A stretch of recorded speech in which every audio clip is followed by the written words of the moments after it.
When you don't have food, water, shelter, sleep, clothing, reproduction, you lose something called human dignity, and you no longer care about security. You don't care about security. You can sleep anywhere if you don't have these things. Physiological needs. Then from there, that's when you start thinking about safety, because you have something to protect. And then you want a sense of belonging, self-esteem, and eventually self-actualization. But I'm not here to talk about Maslow's hierarchy. I'm here to talk about a second thing. After you're opening an investment account, I believe each and every individual, family, you must invest with purpose. You must invest with purpose, in reflection with this hierarchy of needs. And the first place you must start is a lifestyle portfolio.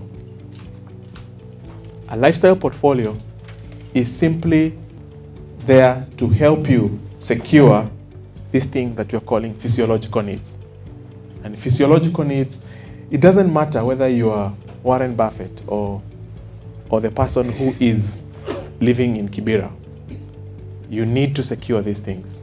We all need to eat, we all need a roof on top of our heads, we all need to be clothed to secure our dignity.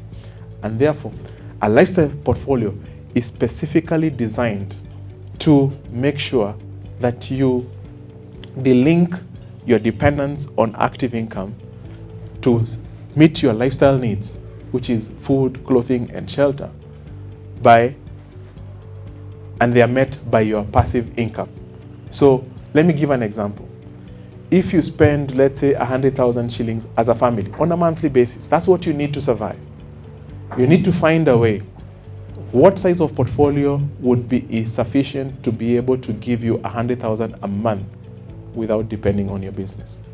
If your business came to an end today, if your job came to an end today, what size of portfolio would you need to secure food, clothing, and shelter? And lifestyle is what your children have gotten used to. Yeah, the neighborhood that you live in. What will you be able to keep the same lifestyle? And that's very, very critical. So that's step number one. So the lifestyle portfolio is designed to gradually wean you off from active income to passive income as far as these needs are concerned. Okay? 2, a security portfolio. Once you've sorted out your lifestyle portfolio, let's assume your lifestyle portfolio requires you to have, let's say, 10 million shillings. Okay? The number 2 thing is to make sure you ring fence the lifestyle portfolio so that it is not disrupted. What are the key disruptors of your lifestyle portfolio? Number 1 is medical bills. The number 1 cause of family bankruptcies in the US is medical bills. If today you have your 10 million lifestyle portfolio secured and someone very close to you became sick, you would not care. You would spend to the last coin, even go negative. And therefore, you've got to think about ring fencing that. So number 1 thing that we found out is medical bills. How do you take care of those emergencies? And I have one interesting example. Dr. Chris Kirubi, of course, everybody knows he's been unwell, and thank God he's recovering quite okay. But without the kind of passive income he has, it would have been a very big disruptor of his whatever financial planning that he had. So that's 1. 2, 9 out of 10 of all the individual clients that we speak to, they tell us education is their most pressing need. Education is their most pressing need. In fact, we found out that majority of the people, their kids finish school, and I mean university, just when they're about to retire. And they spend, that's one of the biggest expenditure item in a family, and therefore it drains the family resources, and therefore it takes away the ability of the family to be able to secure that passive income.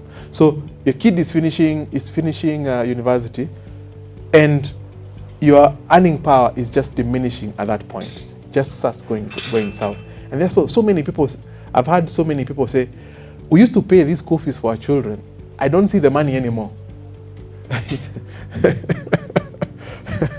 Yeah, Mr. Oinin, I can see you smiling. It's because your earning power doesn't remain the same. So your earning power comes down just at the same time when kids are finishing school. And all of a sudden, you need them to support you. So education. And another one is home ownership. Remember, I just said shelter. I didn't say home ownership in the lifestyle. Home ownership comes under security.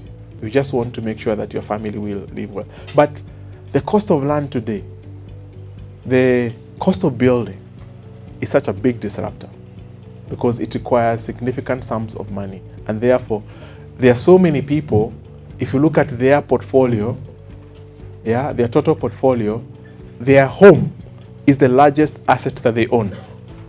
And in fact, I'd call it a liability. Okay?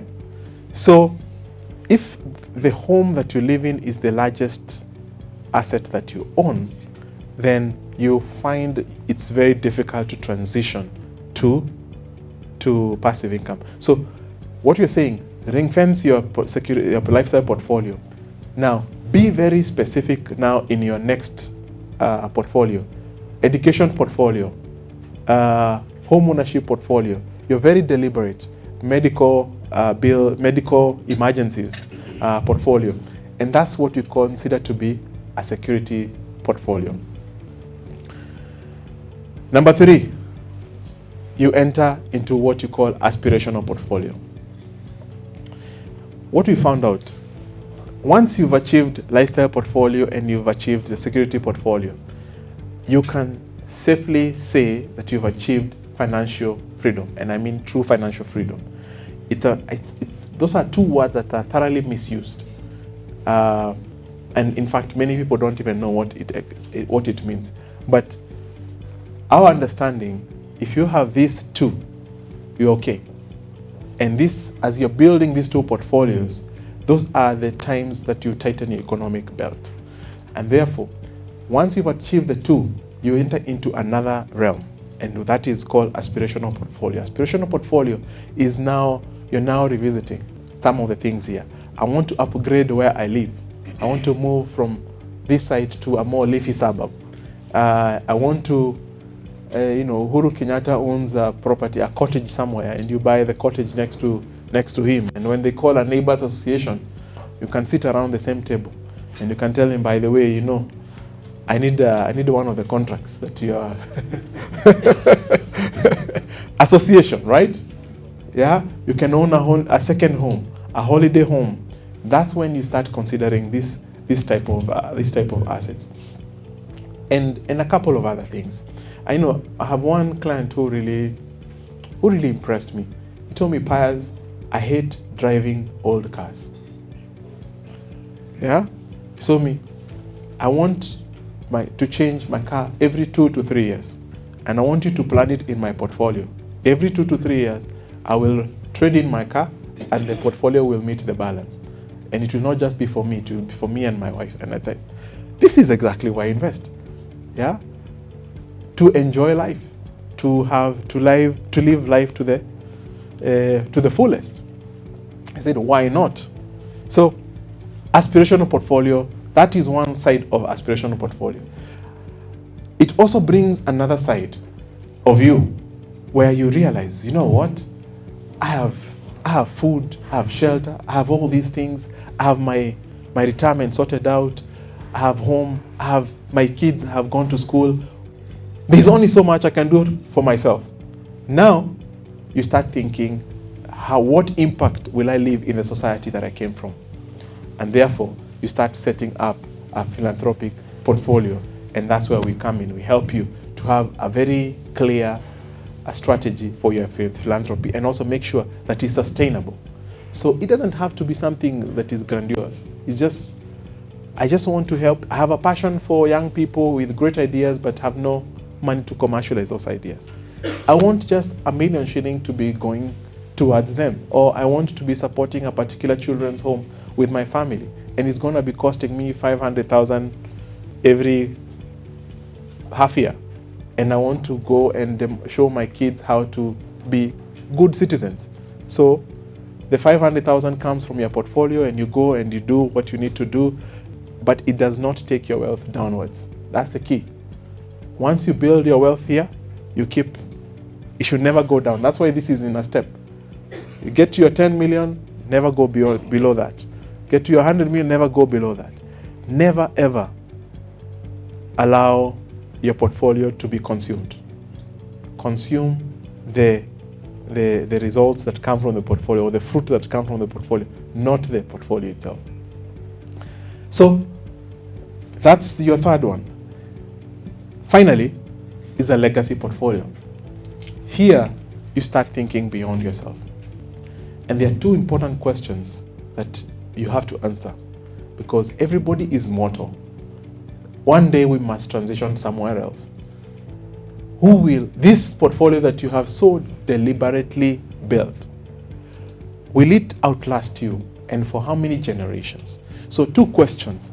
Number one, who will inherit it? Who will inherit you? And number two, how will they inherit you? And this is it sounds like a very simple question, but we've actually found it to be very complex. Because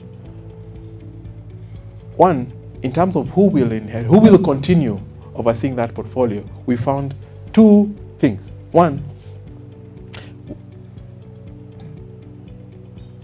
well, the majority of the wealthy people we've come across, they either don't believe that their children are capable of overseeing their portfolio,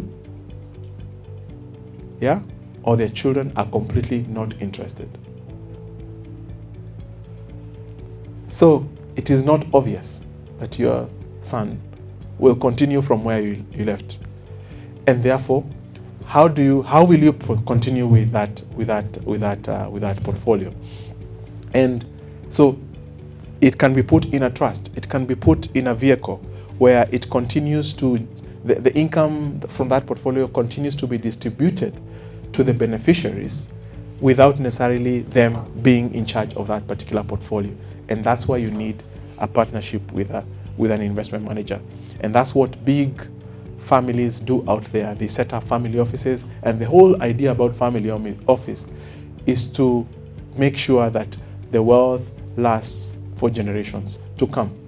Two is, depending on how you answer who will inherit you, then it also influences how they will inherit you. And that's why I said, if, for example, your kids are not interested in continuing what you've been doing, then you can set up a trust or something, or a vehicle that is appropriate to make sure that the wealth continues to be managed professionally, and only the economic benefits of that wealth are passed on or are distributed on a regular basis to the people that you wish to. And some people have very noble ideas, like, this portfolio will just ensure that all the children that come down the generations will never lack education. And they give it a purpose. Yeah.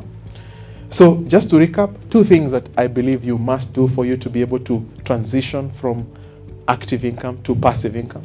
One, you must open an investment account wherever. Two, you must start investing with a strategy. Not, hey, there is a plot of land that is being sold in Namanga, and you say, I'm dashing there. You have to think very deliberately, why am I investing? Why am I putting this coin in this asset? And be able to sort that out. And the key thing here is cash. Don't invest in anything that does not give you return of cash. Anything that doesn't give you cash is dead asset. Is dead asset. And we are very prone to committing our hard-earned money to dead assets. Okay?